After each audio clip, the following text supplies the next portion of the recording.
Forget store-bought bottles. This Starbucks Copycat Pecan Syrup takes just 3 simple steps. Toasty pecans, brown sugar, and a tiny pinch of pumpkin spice.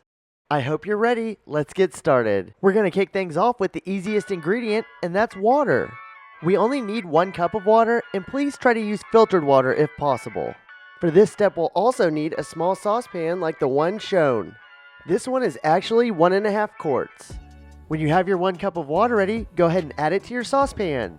Next, set your stovetop on medium heat. This will allow the water to be heating up while we add in the other ingredients. Now we're ready for the next ingredient, and this time we'll need 3/4 of a cup of granulated sugar. This will help add the sweetness that our pecan syrup desperately needs. When you have your 3/4 of a cup of granulated sugar ready, go ahead and add it to your saucepan. Next, stir the sugar and water mixture to help the sugar dissolve. It will continue to dissolve as the water heats up. Alright, after stirring for 1 minute, we're ready for the next ingredient. And the next ingredient is a 1/4 cup of brown sugar. I recommend using a 1/4 cup of light brown sugar. It has a sweeter flavor profile. And make sure your 1/4 cup is tightly packed. When you have your 1/4 cup of light brown sugar, go ahead and add it to your saucepan. And then go ahead and stir again for approximately 1 minute, just like we did with the granulated sugar. Alright, it's looking great, and now we're ready for the next ingredient, and it's a really important one. You can't have pecan syrup without pecans.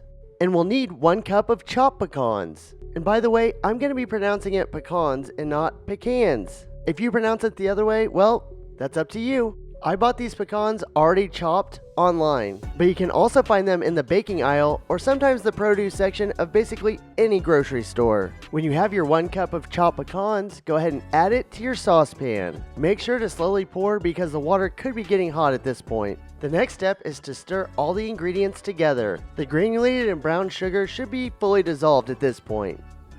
After stirring everything together for approximately 1 minute, continue to heat the mixture on medium heat and bring it to a gentle simmer. It should only take a few minutes for it to start simmering. After 2 minutes, I begin to see bubbles along the edges. Once that happens, we're going to continue simmering for 8 to 10 minutes. And while it's simmering, reduce the stovetop to low heat. This will ensure that it doesn't start boiling. Remember to stir every couple minutes to keep the flavors mixing. After 8 to 10 minutes of simmering, it should look something like this. Next, turn the stovetop heat completely off. And while the syrup mixture is cooling down, let's add some new ingredients. The next ingredient is a 1/2 teaspoon of vanilla extract. This is the small batch vanilla extract we sell on our Lone Goose Bakery website. We wanted to create a 100% natural extract that uses Madagascar vanilla beans.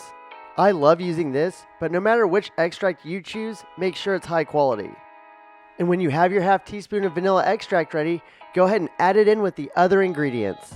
And the next ingredient is very simple, just a pinch of sea salt. Add it in and we're ready for the final ingredient. And it's a really important flavor. It's a dash of pumpkin spice. You can buy it in the spice aisle of your local grocery store or online, or I'll also include a recipe in the video description.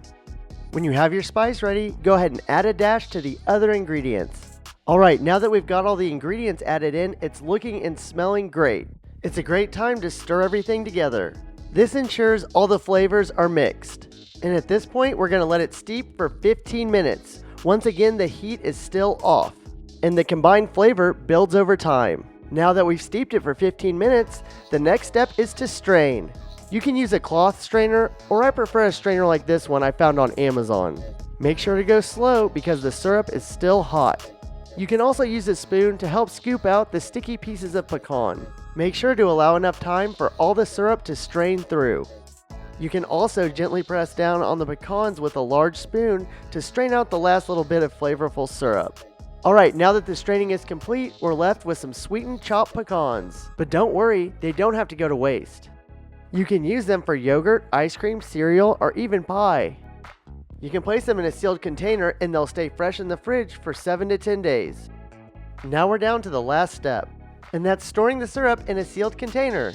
I love using these swing top bottles, but you can use any container you'd like. Just make sure it's something with a lid.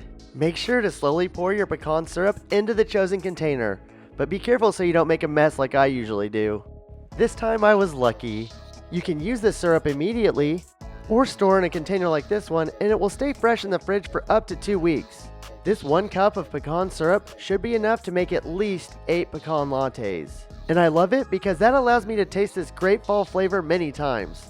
I'll make sure to put the link to my pecan latte in the video description. And I'm releasing more pecan coffee videos soon for all of you to enjoy. Now that you've got this pecan syrup, you need another fun fall recipe. Make sure to check out my iced pumpkin spice latte recipe, and I'll see you there.